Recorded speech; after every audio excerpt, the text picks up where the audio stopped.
Ciao a tutti, benvenuti al RomaJS di marzo, siamo a marzo? Marzo, sì. Poi chiedo a loro. Vabbè, per chi diciamo non ci conosce, ma spero che ci conoscete tutti quanti, noi siamo la community JavaScript di Roma. Ci vediamo ogni mese, il terzo mercoledì, per parlare di cose su JavaScript. Che può essere su tutto lo stack, in realtà con JavaScript ormai si fa tutto, dalle ciabatte al... Poi dico sempre le ciabatte, che è l'unico talk strano che abbiamo fatto, però comunque poi ci sono pure le ciabatte, DevOps, back-end, front-end, diciamo la fantasia è il limite ormai, musica. E oggi parleremo di come funziona la parte di standardizzazione di JavaScript con due... Mo parlo in inglese così diciamo li rendo pure un po' più partiti. Ah, è vero, sì, giusto. Meno male che dalla regia. Vabbè, innanzitutto grazie a Immobiliare per ospitarci e lascio anche la parola a Andrea prima di lasciare la parola a Lolo.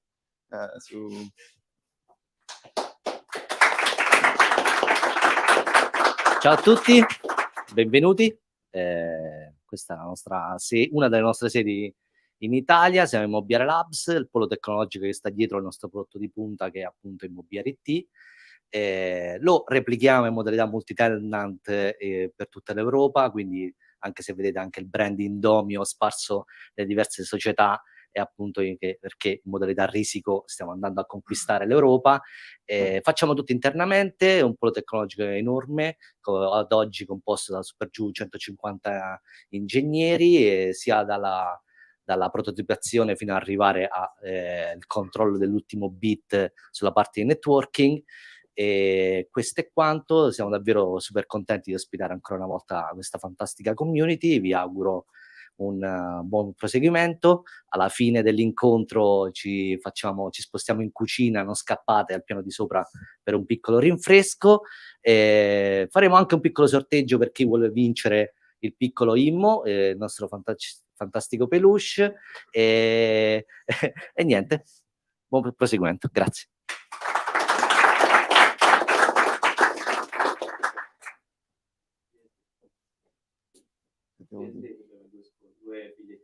Ah, ok. E poi, vabbè, noi siamo anche partner del GRUSP e la prossima conferenza organizzata dal GRUSP su JavaScript, JS Day, ci hanno dato dei biglietti online, 2 biglietti online gratis da sorteggiare tra di noi, quindi sorteggeremo anche quelli stasera. E prima di iniziare col talk vorrei chiedere chi si ferma a cena, così possiamo già prenotare. Siamo 1, 2, 3, 4, 5, 6, 7. Allora, riparto. 1, 2, 3, 4, 5, 6, 7, 8, 9, 10, 11, 12, 13, 14, 15, 16, 17, 18. Ok. 20 persone. 19, quindi sì, poi c'è l'errore. Va bene, quindi today we will talk about the evolution of JavaScript. Okay. So with 2 experts of it, you are both members of the TC39, right? Okay. So I will leave the talk to you. Okay. Yeah. Thanks for having us, everyone. Okay.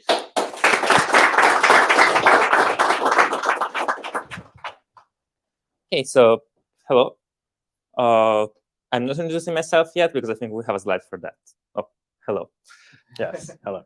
And so I'm Nicolò. I mostly work on Babel, or at least I'm mostly known for working on Babel, the JavaScript compiler. I hope at least some of you here. Yeah, who's used Babel before? Raise of hands, who's used Babel before? Everyone. And my day job is working at Gallia, which is a company, an open source consultants focusing like on standards and on things like the web, Linux, and many nice open source projects. Yeah, and I'm Luca. I work on Dino. Dino is a JavaScript runtime written by the same person that originally wrote Node. It's sort of a follow-up project to Node, which is based more on web standards, and we try to be more like nice to the user. We have built-in TypeScript, have like very nice documentation and a bunch of built-in tools, a linter, formatter, all that kind of thing. And I specifically work on our serverless cloud product, Deploy, which you can use to deploy code within seconds to like a bunch of different servers across the world and have it serve really quickly. I also work on Fresh, which is a web framework, a new web framework built for Dino. You may have heard of it, you may have not. And I'm also a chair of the Winter CG community group at the W3C, which is a lot of complicated words, I understand. We're going to explain what the W3C is, I think, later. But we're essentially working on standardizing JavaScript runtimes for the server. So making sure that code you write for Node is compatible for Dino, is compatible for Cloudflare Workers, is compatible with AWS Lambda, and all these kinds of things work together well. Yeah. Okay, so let's start. We mentioned for a part of TC39, what is TC39 and like what to actually do. So there are many different bodies that define how the web and everything related to the web should work. And this doesn't happen in a single place. We have many standard bodies, standard venues where all these people like have meetings and decide how things should evolve. And the most important ones for the web are WWG, W3C, ISO, ECMA, Unicode, and many others. Like he mentioned WinterWG, which is in W3C. Yeah. And what WG and W3C define what like HTML is, how all the specs for the languages that you can use in the browsers work, such as SVG, I think, CSS, and like all the service workers, all the web APIs. ISO, actually, no, it's relevant to the web or not. It's just in the slide because it's understandable body. ECMA is where JavaScript is defined, where like the organization where we work in, well, where we collaborate in. And Unicode defines emojis and charters and everything. And it doesn't sound web-related, but like it's a fundamental part, even of defining how JavaScript works for regular expressions, or even just for saying like what is a space according to JavaScript, and all those like very basic. For example, if you have a string and you call trim on that string, it trims out all the spaces, but like it needs to trim out not just European spaces, but also Chinese spaces and Japanese spaces and all these other kinds of spaces. And Unicode figures all that out.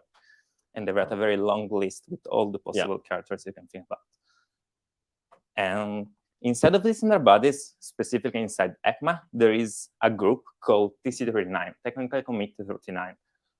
ECMA defines many different standards, not only JavaScript, also like the OpenOffice XML format, or I think even something like Bluetooth might be defined by ECMA, maybe, or how JavaScript works in other places, such as on embedded devices, which is another working group for that.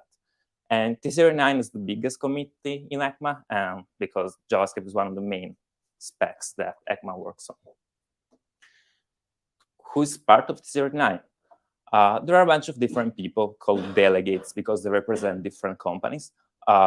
Companies that implement browsers or other engines, such as, well, Dino, I guess, or Apple for Safari, Google with Chrome, and all the browser companies.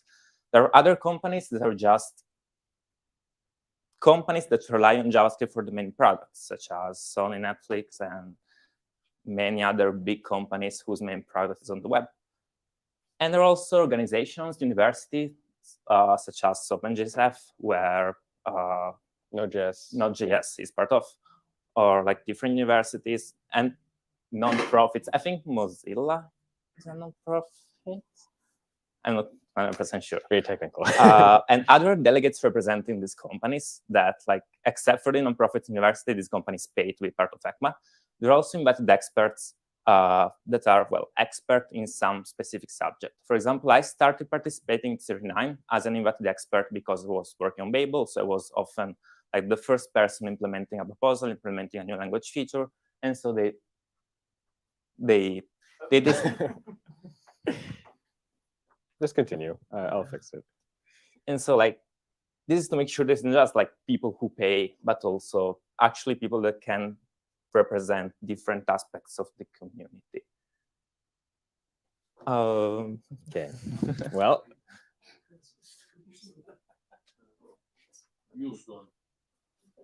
Try this.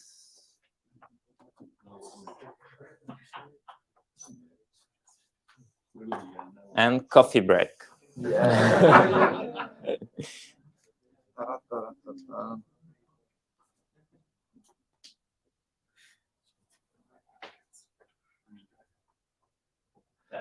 Please click X ask and turn on to the slideshow.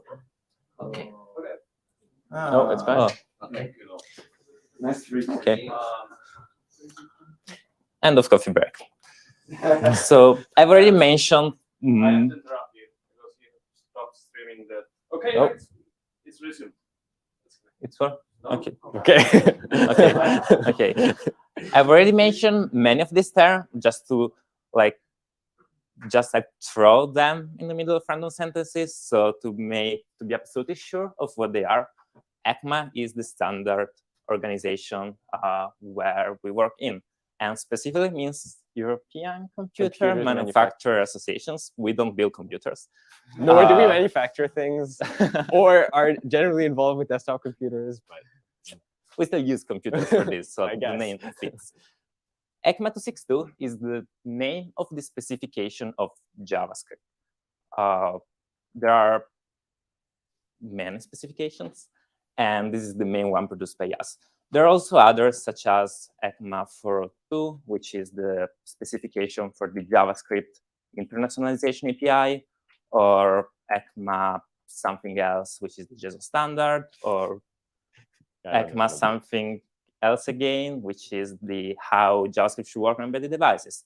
There are many of them. ECMA 262 is probably the one that you are most likely to see if you accidentally try to read how JavaScript is defined. ECMAScript is the real name of JavaScript, and developers are better naming, so as you can see, we just use the name of the org. And JavaScript is the false name of JavaScript. Unfortunately, Oracle owns a trademark for JavaScript, so it cannot be used as the real name of the programming language. And TC and then some number are all the technical committee in ECMA that each committee defines one or more specs. Okay, so we've seen what TC39 is and how it fits in all this standard bodies system. How does it work? There are different people, as already mentioned, in the committee, coming from different backgrounds to make sure to represent all different point of views. Like, we sometimes fail at that, but like the committee is now big enough that there are actually people with all kinds of backgrounds. And JavaScript is defined based on a full consensus model, which means that in order to add a feature to the language, everyone has to agree. So if, for example, users really want a feature for the language, but browser developers say, no, this would slow down the language too much, or it's impossible to implement for us, the feature cannot move ahead. Or vice versa, if engines would like to modify the language in some way, to modify a proposal in some way, to make it faster or easier to implement, but that's not what the community needs, the proposal will be blocked and cannot move ahead. And this is necessary to make sure that we can somehow satisfy everyone's needs without leaving no one behind. So how do we add in practice features to the language? There is a stages process with 4 stages, or 5 if you read it somewhere else. And at every step, the proposal receives different kinds of feedback, and it's refined different ways. And the further it moves in this process, the more stable it is, and the more likely it is that will be actually part of the language. We'll talk a little more about the stages later. We like the other half of the talk about how the stages work and all the proposals in different stages, but some of the proposals. So we have the discussion to reach consensus to make sure that we're listening to different point of views. How does this happen in practice? TC39 has different meetings per year, 4 to 8 depending on the year. I think now we are at 6 per year. Yep. And some of these meetings all of these meetings were in person. Now, thanks to COVID, they've been moved, some of them online, some of them remotely. They used to be all in the US. Now, finally, they're spread around the world. So they're also meeting in Asia and Europe. And this helps companies from different countries join the community, making sure that we actually try to represent as much as possible. TC39 doesn't only work during these big meetings. They're 3-4 days meetings that last 6 hours per day or in a week. It's like a week of meetings. It's like the worst thing you can imagine. But it's not only that we sit for 2 months, then we have the meeting, and then we go back doing nothing. There are focus groups, calls, and all during the time between meetings, and work always progresses. And these there are many ways for the community to reach out to different parts of the community, such as authors of tools, of bundlers, compilers, or authors of frameworks, and in general, developers that are very much at the base of the JavaScript ecosystem while not being part of the community. And there are also calls, often open calls for many different proposals to try to get feedback specific on the proposal from the community, sometimes monthly, sometimes bi-weekly, depending on the proposal. And where does most of the work happen? It's all on GitHub, and it's all public, except that sometimes people talk to each other, or calls are not public, but you can more or less track everything that is going on within TC39 in the TC39 org on GitHub. There is one GitHub repository per proposal, and all the discussion happens publicly in issues. There is the proposal for the main specification, where you can see all the pull requests with all the actual additions that have been approved for the main spec, and you can more or less see everything that is going on. And you can't just see things there, but you can also have feedback there. There's a bunch of issues trackers for all of the proposals. So if you really dislike something, or you really like something, or you have feedback, you can always comment there, and then the proposal authors will hopefully look at it. Well, they will look at it now. And also, while the big meetings are probably the less open part, because they're not open to the community, we still make sure to always publish all the notes so that everyone can still, even if people cannot actually participate to these meetings, they can still see what happened during these meetings, and then maybe give feedbacks directly to proposals through issues and through the normal GitHub contribution process. And that GitHub org also contains, as I mentioned, our main spec, which is hosted, you can easily find from the org main page, and you can also try reading it. It's almost impossible. It took me a few years to learn how to properly read spec text. It's satisfying when you finally understand how it does. It's written like it's some pseudocode, but it's very formal, more formal than most other specs. It's so formal that we even have some tools to evaluate the spec as if it was a programming language, without re-implementing it in C++ or in JavaScript or in something else. Okay, so that is roughly what we do, where we do it, and how we do it. I very quickly mentioned the stages process before, and now Luca will go more into detail because it's the main part of what we do every day. So the ECMA 262 spec, that's the final spec. Anything that's in the ECMA 262 spec is in Chrome, it's in Firefox, it's in Safari, it's shipped, right? But the way to get there is through these things we call proposals. Proposals are individual features, additions to the language, maybe even removals to the language, very rarely removals to the language because you can't break things. But usually additions to the language, and they go through this stages process where they start out as essentially just an idea in somebody's mind, and then they end up with concrete formal spec text, like to implement this, do this and this and this, right? And then we talk about this, and at some point it gets implemented in some browsers, users try it out, and then once we're completely confident it's ready, we add it to the main spec and the proposal goes away. And during this process of creating this proposal, this is what we call our stage process. And there's a bunch of different stages. The first stage, well, really the 0th stage, which is not really an actual stage, it's not defined anywhere, it doesn't really exist, is you have an idea.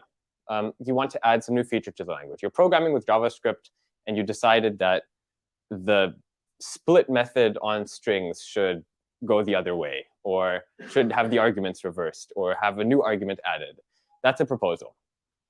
At that point, as anyone, you don't have to be delegate, it can be anyone, it could be you. You could write down your idea of what you want to fix with the language in something we call an explainer. You may even already have an idea of how to fix this problem, like a possible solution. But really, the most important thing at this point is explaining what the problem is. What's the problem you're trying to solve? This is the outcome of, like, you're programming something and you think, ugh, JavaScript should really have this feature, right? At this point, you might have talked to some colleagues about this, to some friends.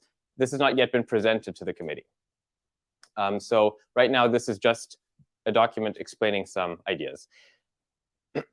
There's a bunch of different sort of proposals. There's a list on the GitHub repo, which is not really up to date, because by the nature of stage 0 proposals, you can't know all of them because they're just people's ideas, right?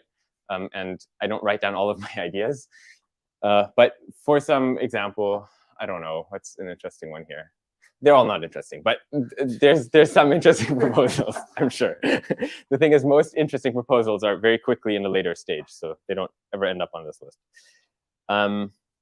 So the next stage is stage 1. This is when you present your stage 0 proposal to the committee. This happens during plenary, so during one of the 4 to 8 meetings in the year where we all come together. And at this point, you will have written down a proper explainer. So you will have written down what your motivation is to try to fix some sort of problem. You have explained the problem. You have a rough idea of how complicated it is to solve this problem, like what the scope of the problem is, if this touches syntax, if this touches, if this is a new function that you add to a built-in like math or the string prototype. And at this point, you figure out who wants to champion this proposal. The champions are essentially the people that take this proposal to the committee and present it and gather feedback from the committee, figure out like what the committee dislikes, what the committee likes, and integrate that into the proposal. And this champion has to either be an invited expert or a delegate in TC39. It has to be somebody who's able to go to the plenary and present there. So if you come up with an idea for JavaScript, your first step after writing down your explainer is finding somebody to champion your proposal. And there's a whole bunch of people now at TC39. I think there's probably like 130 delegates or something, maybe even more. They're all on GitHub. And a lot of them are on Twitter also, or on Mastodon, or other social networks. So if you have a really great idea, you can reach out to one of them and see if they want to champion this proposal. Yeah, so they go to the committee. The committee decides this is something we want to investigate, or this is not something we want to investigate. If the committee says we don't want to investigate this, you're done at this point. You can bring it up later again, but essentially the proposal is over at this point. If you want to continue, you now have stage 1. Now this is a formal proposal. This proposal now moves into the GitHub org of TC39, and we'll talk about it again at a future meeting. There's this TC39 proposals repository, which contains all these stage 1 proposals. We can look at some of them here. I think there's some examples. The decimal proposal, for example, this proposes to add a new type to JavaScript. Some of you may know the big int type. It allows you to store numbers that are larger than what fit into JavaScript numbers. Decimals,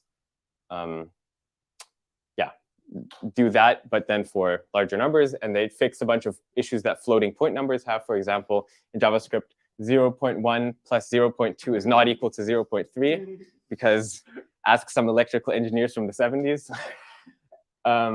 And decimal fixes this. So this is a stage 1 proposal. It was presented, do you remember when it was presented for the first time? I don't know. 3 years ago, maybe? 3 years ago. It's still stage 1 because the committee never promoted it to stage 2 so far because there was some concern from some implementers. This doesn't mean that people are not working on it. Like Yeah. it's still being presented in committee regularly.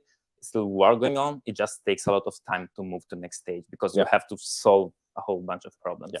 Like one of the important things to note here is proposals don't happen overnight. There's 6 meetings a year, and the chance, like the fastest you can in theory go through the process is through 3 meetings because you need to go from stage or from shipping or from idea to shipping because you only ship at stage 3. We only start shipping things in browsers at stage 3.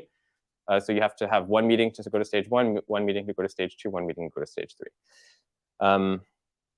In practice, this takes years, especially for larger proposals. I'm going to show you some later here. These proposals have been going on for 7, 8, 10 years. Like decorators, for example, have been going on for forever. They're very close now. I know everybody always says they're close, but they're actually close this time. Another stage 1 proposal, type annotations. It adds type annotations like TypeScript has to the JavaScript language. It essentially allows you to cut out this compilation step that you have right now when you're writing TypeScript, where the browsers would just directly be able to maybe not use the types, but at least not error out when they see a type in your code. And this would allow you to like be able to ship things to browsers without having to have things go through this compilation pipeline. So like this is some code that you would write nowadays, right? You declare a variable, you assign a string, and if you try to declare a number, TypeScript or Flow or I forget what the other 2 are. Kaggle and Closure Compiler. Thank you. Nobody uses any of these other than TypeScript, but React uses Closure Compiler. okay. Some people use Closure Compiler. Actually, Closure Compiler is very used in Google, so I can't say that. And Flow is very used at Facebook. So these are used. These will error out and will give you a warning that something's wrong. With this proposal, JavaScript doesn't actually look at the types. It just strips them out. So your Chrome or Firefox would just evaluate this code anyway. But it wouldn't error out. Like the important thing is that even though it says :string, this would run in your browser as is without any changes. Without syntax errors. Yeah. So this is like very ergonomic, right? Because you don't have to strip stuff out. It allows JavaScript to more closely define how these type systems work, because right now we define JavaScript, and then there's sort of this like secondary language which trails JavaScript by like 3 months, which is TypeScript. They have their own ideas about how to do things. It would be nice if this was all done together. With this proposal, yeah, no runtime effects, and it would never be 100% compatible with TypeScript or Flow, because this is something that we have to build into JavaScript now, and we have to have some, it can't conflict with any existing JavaScript syntax, for example. So we have to sort of, deal with that. There's a bunch of other stage 1 proposals: extractors, built-in operator or built-in UUID function, pattern matching, deferred import evaluation, operator overloading. If you want to learn more about these, you can ask us later or look on the GitHub org. So stage 1. Now let's go on to stage 2. So stage 2 is you're done. You have stage 1. You have your initial explainer. Stage 2, you try to flesh out the proposal more concretely. You try to come up with a concrete solution for the problem you're trying to solve. Stage 1 is just defining the problem. Stage 2 is figuring out, how could I solve this problem? You may start writing some initial spec text, like some initial text to describe how to solve this problem. You're going to start figuring out the exact semantics of your solution. Like if you're adding a new function, what does this function do when you call it with an argument that it does not actually support? If it's syntax, like what happens if this happens in an ES module versus in a regular script tag, like these kinds of things. If we promote something to stage 2 in the committee, that usually means that even though this may not be the final solution yet, we're pretty confident that this is something we want to add to the language at some point. It may still take a couple of years, but we're confident that this direction for the solution is about the right place where we want to go. At this point, it's still very experimental. Like, do not rely on this. Like, this is not ship in Chrome at this point. And polyfills are also going to be very sparse because we're still moving quickly. semantics change, syntax may change. Yeah. Some examples of stage 2 proposals. Oh, right. Yeah, so this is what the spec text would look like for some proposal. This is a Intel number format proposal. It essentially says, like, this function is defined, do all these things when, yeah, this is like meta code. It's not real code, but it's something which Chrome or Firefox or Safari would implement. So some examples for stage 2 proposals. There's one proposal which is championed by Nicolò. Module expressions. It allows you to write little modules inside of your JavaScript modules and then send those to, for example, web workers. And that would allow you to run things on a different thread without having to create a new file first that has like your worker code in it. So very, very ergonomic way to use workers. Some other really nice use cases. I'm not going to elaborate them all right now. Oh, that's our only stage 2 example. So there's a bunch of other ones also, though. You can, again, find them on the proposals repo.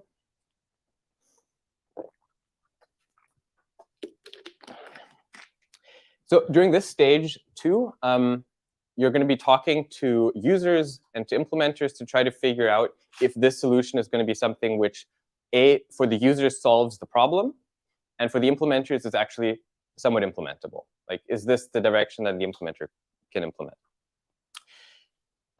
If you have agreement on that, you finish writing your spec text. You essentially want to have a fully completed formal spec text for how your new feature is going to work. You then talk to the JavaScript editors. These are the people that finally copy over all the proposals into the ECMA 262 spec. You want to have them review your spec text, make sure there's no errors in there. You want to start writing tests for your feature. Even though this is not yet implemented anywhere, you're going to have to start writing some tests. So you may want to start writing a polyfill also. And once you've done all of that, you go to the committee and you ask for stage 3. And stage 3 essentially means we now have a final solution to our problem. This is what we want this to look. And we think that we're ready for implementers to start implementing this. So for browsers to start implementing this. And stage 3 is essentially the phase where implementers will start implementing a feature and will figure out if you made any mistakes in your spec text, if it's actually possible to implement this. Because sometimes, especially for larger proposals, it may look like at the start something is easy to implement, and then you start implementing it, and then it turns out, no, this is actually going to make things significantly more complicated. And this happened, for example, with decorators multiple times. This is not only about seeing how difficult it is to implement a feature. For example, you might learn that a feature completely breaks some like big websites, some old websites not updated anymore. And the only way to know if it's something actually compatible with the web is to implement it. Yeah. And sometimes you might think that like just adding a feature is obviously compatible. It's not going to break any code. And unfortunately, even like defining a new method or removing an error case from somewhere can break some even widely used website that like accidentally triggers some edge case that like whose behavior changed with just a new feature. Yeah. So browsers will implement these features possibly under a flag and will run them on Canary or like Chrome Canary, Firefox Nightly, like some sort of small obscure user group that will actually report bugs if they see them. And here we'll find, like, is there any web compatibility issues, for example? Like one nice issue I think we found, or that we usually have, is if you add a method to a primitive prototype. So for example, like we wanted to add a array.group recently, which would go over an array and group all the elements in the array by some field, like just a common operation you want to do. But there was some library, I forget what it was. I don't know. Usually it's MooTools. MooTools or Prototype.js. Yeah, Prototype.js, something like that. Sugar.js, I think it was Sugar.js in this case. Some old library which like just adds new things onto primitive prototypes. Like they just add their own group method, and some website relies on that. So if we then now add a standard group method, it breaks that old website. So then we have to go find a new name that doesn't conflict with anyone. So I think, what's it called now? Group by? Group by or group by to object. Yeah, the name always gets longer and more complicated, and like you add a word here and there, or you like past tense, present tense, until at some point, hopefully it's compatible. And sometimes it's also, if you find an incompatibility, and if it's a site that's still actively maintained, you can just go to the site and say, hey, can you go fix your code because we really want to use this name? And then sometimes that works, but the problem is that this usually takes many months and slows down the process even more. Yeah, so that's stage 3. At this point, it's implemented, and we have tests. Browsers will start implementing it. You may start seeing the feature on test262 report, which is a place that tracks the pass-fail of test262 tests across browsers. Test262 is actually an official spec suite maintained by the people working on spec. So, and all the browsers run the same tests. They also have their own tests, but this is the like tests that define how much your implementation of JavaScript is actually correct. And it's contributed by like people who work on proposal, people from the community, people who work on browsers, and we all share the same tests to make sure that they are as complete as possible. Yeah. So you might see those tests showing up here. Browsers will start running the tests, and hopefully these tests will get more and more green over time. This is what a test like this looks like. There's some meta description at the top, and then there's some code to actually test something. For example, here we're creating a new intel.duration format. So this is probably testing. It's testing the format method of duration format, and it checks that duration format.format is a function, and that it throws a type error if you call it with these arguments, whatever.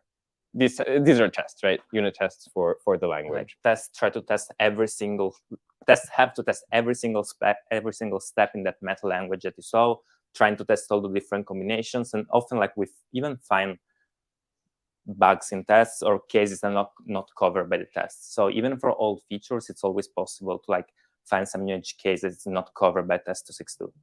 Yeah. And this is the only thing that ensures that browsers actually behave the same, because you can give browsers a spec and they can implement it, and then they'll be like, oh, you know, I could optimize this case slightly. And then they do that, and then it turns out that their optimization breaks some edge case. And without these tests that test all the edge cases, there's no way you'd ever know. So some proposals that are currently on stage 3, decorators. They recently moved to stage 3, recently being 9 months ago. It's 9 months ago, 6 months ago? 6 months ago. Okay, actually recently. So browsers are starting to work on implementations. Decorators are like these @things that you can put on classes, and they allow you to modify the behavior of a class when it's instantiated, when you access something. I don't know what this decorator does. It probably renders to the DOM when you change its file. Like yeah. Yeah, decorators. And finally, TypeScript implemented like decorators following the proposal instead of having their own implementation. So if you use TypeScript, you can already start migrating the version to proposal, and then it will work in browsers instead of being TypeScript specific. And Babel also implements standard decorators, so you can also use Babel.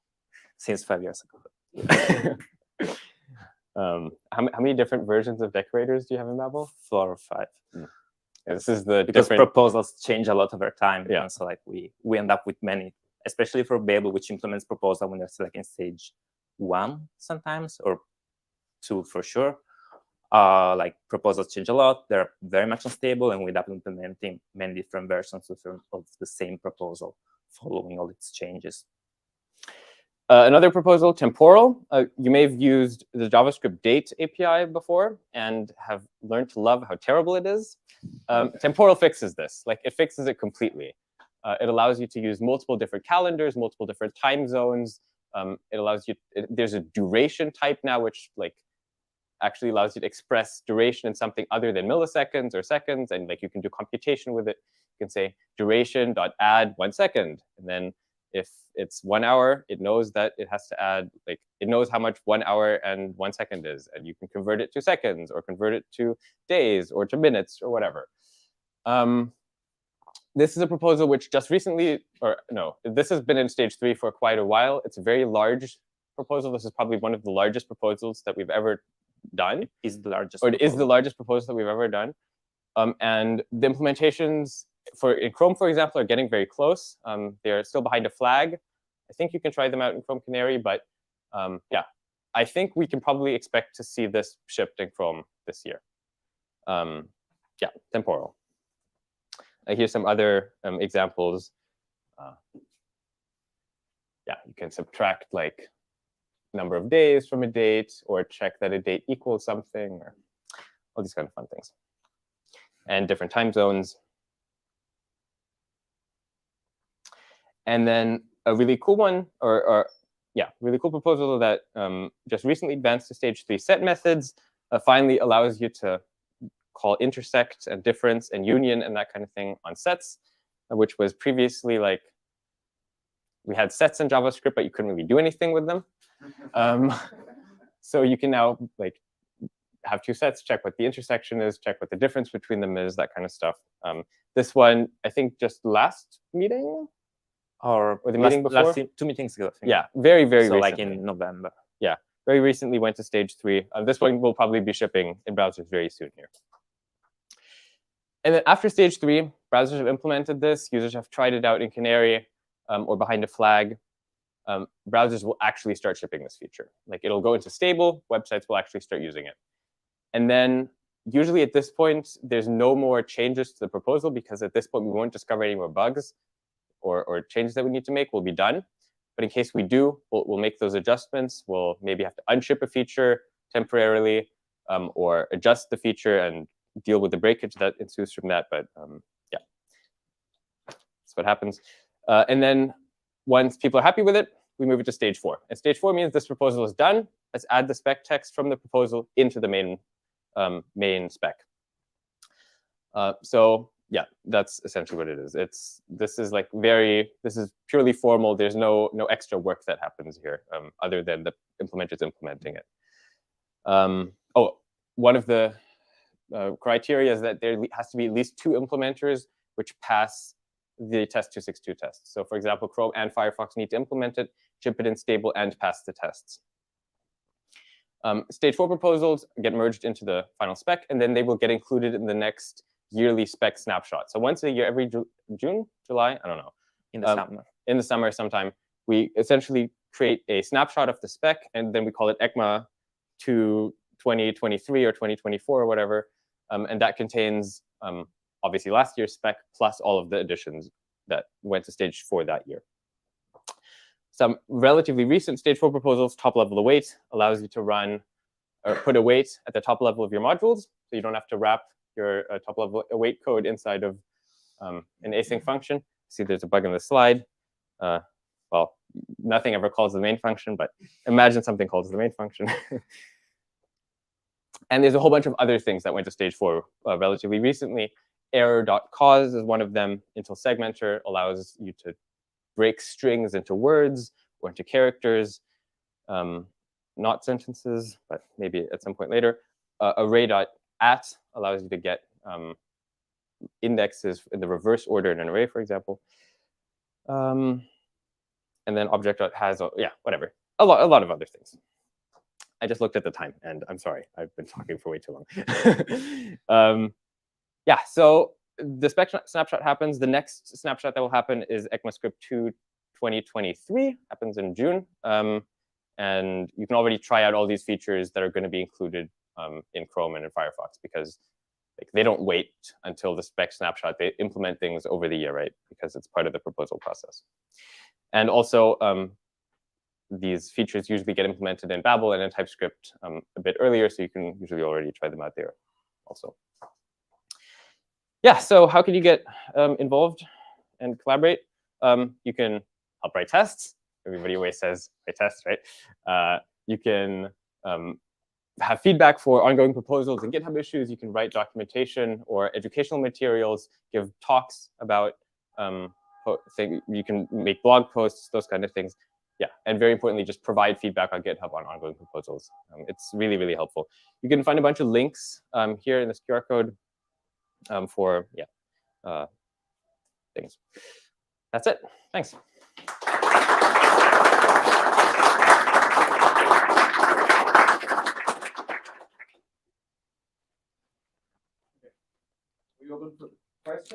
Yes. And I have to ask you one microphone and you pass someone when you. Domande? Se qualcuno vuole fare in italiano, traduciamo. Hi, thanks for the talk. First question, which feature of ES4 you'd like to see implemented in the language now? Second question, doesn't JavaScript have too many ways to call a function? Don't you believe, even ignoring apply and call, don't we have already too many ways to call a function? And I believe, yeah, the idea is because it's a multi-paradigm language, but what's your opinion on this topic? And third, what can we do to make pattern matching a reality in JavaScript? We really need pattern matching with TypeScript, and so that we can properly have type refinement with algebraic data types.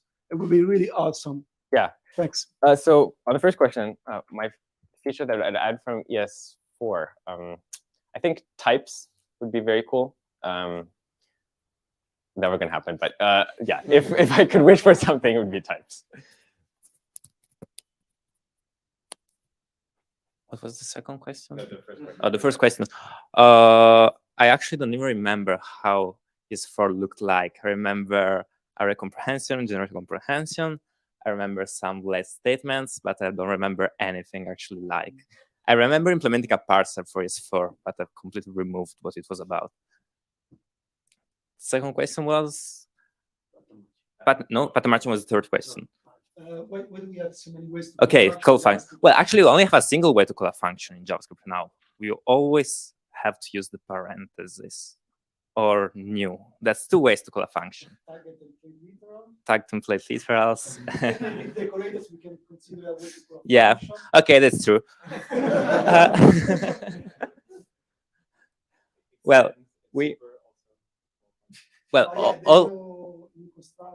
all of these methods called functional already present in many other languages that have not been a big source of confusion usually. Like they're often using very like specific paradigms. For example, you will not use decorators and function pipeline in the same, like closely in the same code.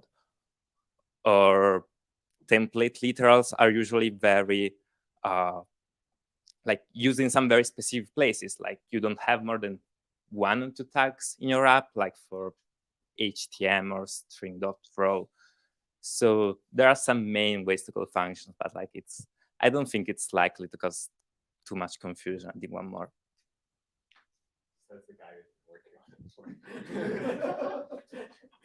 And third question, but do you want? Okay. Pattern matching. Pattern matching is an old proposal, and it's been stalled for a long time. And I think roughly 1 year ago, a big group of delegates started working on it again. And I hope to see some progress on that.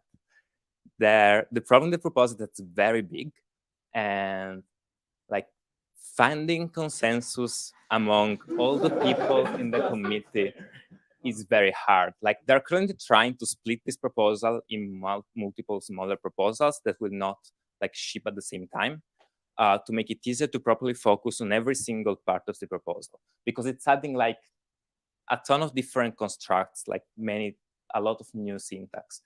And it's very hard to discuss about the proposal, like to even think about all the proposals at the same time to implement this proposal. I hope that we will have success with splitting it somehow to make it easier to start moving some parts through the whole process. And I'm pretty confident that this will help us having the whole proposal sooner than if it was a single big chunk. But this is going to take years. They started working on this again like 1 year ago, maybe for 2030.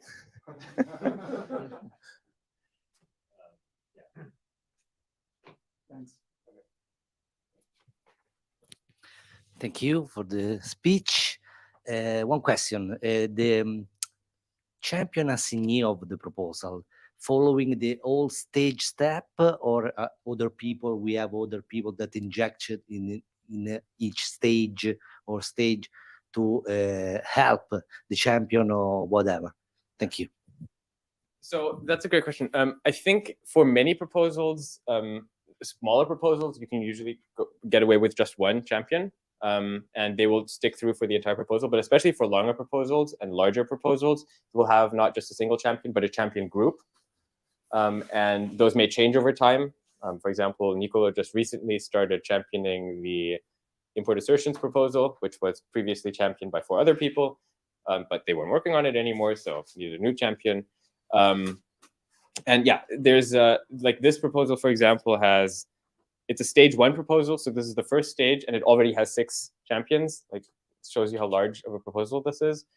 Yeah, that's Yeah, like for example, I've never created a proposal. I've always picked up proposals left by other people.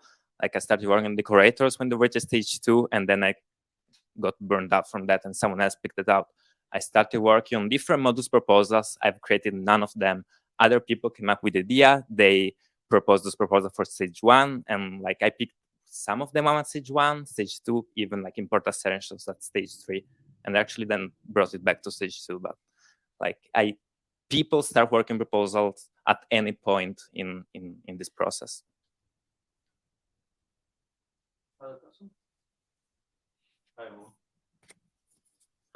Thanks. I have 2 questions. How much noise is received from stage 0? So if it is so open, so anybody can open an issue, and I don't know, probably you have templates and something like this, but I cannot imagine how many people who also hate JavaScript can publish new proposals. So the reason why the stage 0 list is so out of date is because in practice, like that's just noise mostly.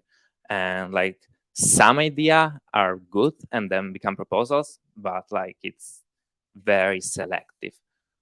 We don't accept stage 0 proposals through issues like on GitHub. We actually have, like, if you try to open an issue in the repository, there is a link to a forum where you can talk about ideas, and that helps.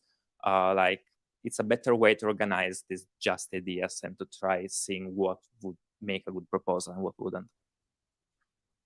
Like, one of the things is that proposals can't really bog down the committee, because you always, your first hurdle to getting a proposal to stage 1 is to find a champion to propose.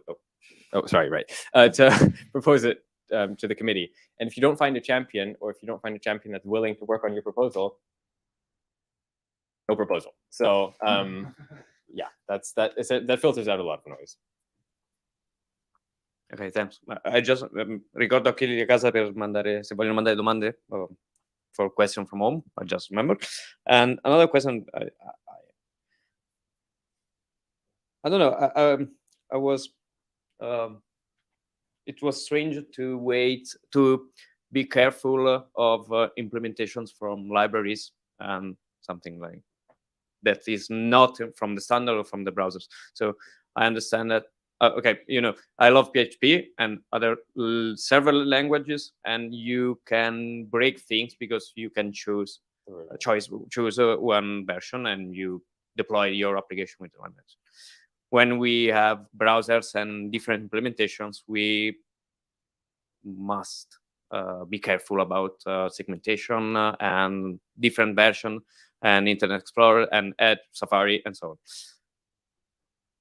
Taking care of libraries, like you mean the group by functionality from MooTools on underscore, are they slowing the evolution of language? And is it very important to care about them for the future? It's, of course, a difficult question and ethical, but yeah, I think every delegate has to decide that for themselves. The browsers have a very clear stance on this, which is we never break the web, and that's like, you know, you can propose a feature, but if ultimately the browser are not going to implement it, you don't have a proposal or a feature.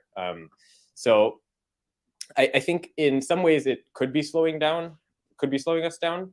But I think for the really important key pieces of JavaScript, like new syntax, which makes things significant, like group by is nice, but like you can write your own group by utility function, right? But you can't, like, for every project, write your own module system. So I think there's like a lot of these backwards compatibility features are on proposals where it's maybe slightly less important that they move incredibly quickly, even though it would be nice. So yeah, maybe it slows down the language, but I think it's worth the backwards compatibility that we get, because I think this is really one of the key things that we have with web browsers, is that they move forward and they never break backwards compatibility. Like, you don't have to select a version. And if you think about the complexities of selecting a version, JavaScript had a new version every year and you had to explicitly select it. That would mean there's not one edge case for how to call functions in JavaScript, but there's 3 edge cases times however many versions, where they're all slightly differently because we thought we were going to fix things, but actually every year there's this big crunch where everybody has to go fix all of their libraries, like Python 2 to Python 3s. You know, it's not something you really want. Would make the browser also bigger because they would have to have all these different versions. They would have things would be a lot more complicated. So I think it's good that we have this backwards compatibility.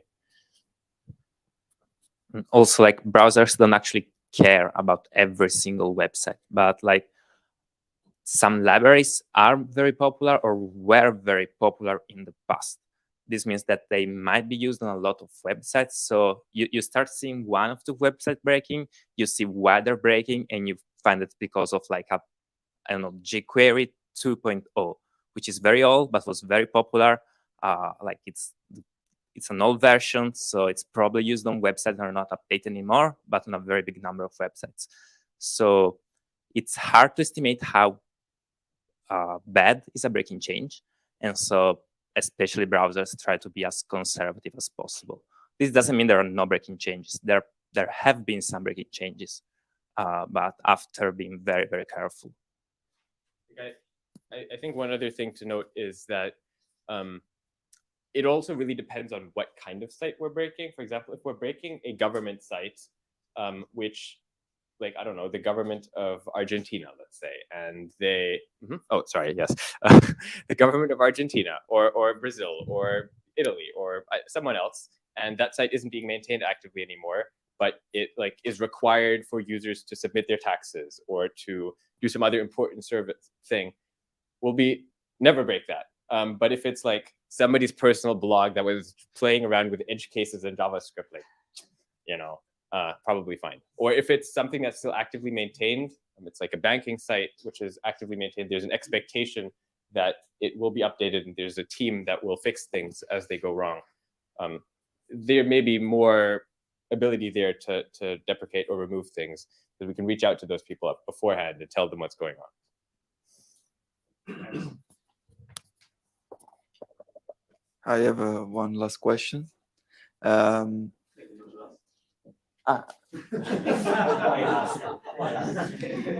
right. There is the beer that is waiting us outside. So. When you work on a proposal that is related to a syntax change, how do you iterate over that? For example, okay, I'm working on model blocks. It was the. How do you test that? How do you know you are doing the right thing? That's a great question. You don't. No, there's a couple of things. There's one of the things with writing specs is that you have to be very good at writing code without ever being able to run your code, because spec code is essentially unexecutable. It's code that you write and you have to execute it in your head to see if it works.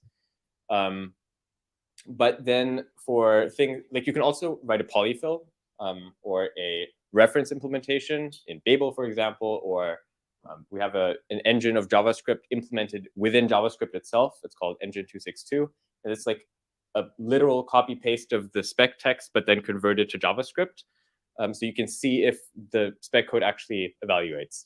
And that's like one way you can see if your spec works. But usually it's like you write a reference implementation with Babel, or Nicolò writes a reference implementation in Babel, and then you see if it works.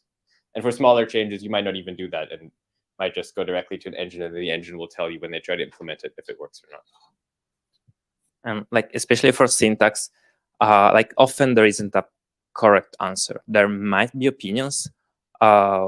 like one proposal I've been working on, records and tuples, which added some like spatial, deeply frozen object-like primitives, and we had to come up with a syntax for that. And the two main options we had was like this object syntax prefixed with something, or the object syntax with two bars inside. And like there was no right answer. And I think there was a GitHub thread with maybe 100 comments and even more of people continuously saying this is better, this is better. And at the end, it just came down to personal preference. So like at some point, someone in the committee will say, okay, we move ahead with this. You might have a preference, but like if there is no good reason for picking one over the other, we just pick one to prevent the proposal from just being stuck there by shedding syntax. So like it happens that it just comes down to personal preference with syntax. Usually with syntax, it's also that if there's the group of people, you have a group of people, like some people will prefer one and some will prefer another. And then you look at what the majority prefers, or you ask users what makes most sense to them or what feels most natural to them. And then that's like one other way to sort of judge what direction you should go with the syntax. And one other thing you can do is look how other languages do this. For example, C# has a lot of very similar, the async flow in C# is very similar to the way it works in JavaScript. So if we implement new async features, we often look there and like, what do they do? Like this, does this make sense? Maybe, I don't know. Thanks. Any other question? Mine was the last one. I'm sorry. Okay. Okay. Yeah, if So- you have any other questions later, feel free to just ask us or send an email or something. Okay, thank you guys.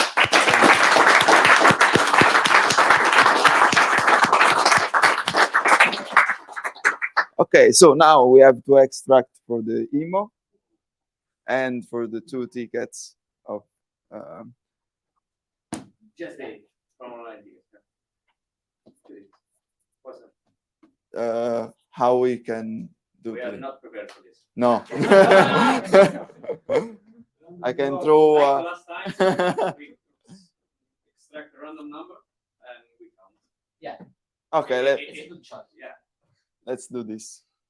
And more, how many you do it? Let's try again. Open a console and use Yes. Okay. I We can ask to Google to extract a random. Live coding. To 50. 30? 30. 25. It's a lot of counting. You're cheating because we can Oh. see.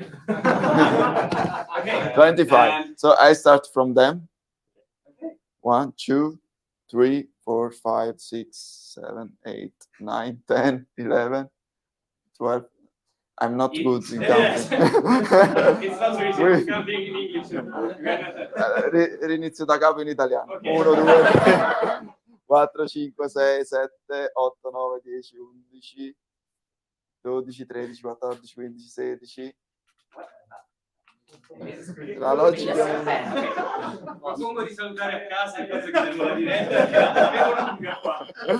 Forse così devo Saluto a fare. casa. O inizio da dietro è più facile. Inizio da dietro, vai. Saluto a casa. Ciao. A caso deve alzare la macchina e contare. Ah.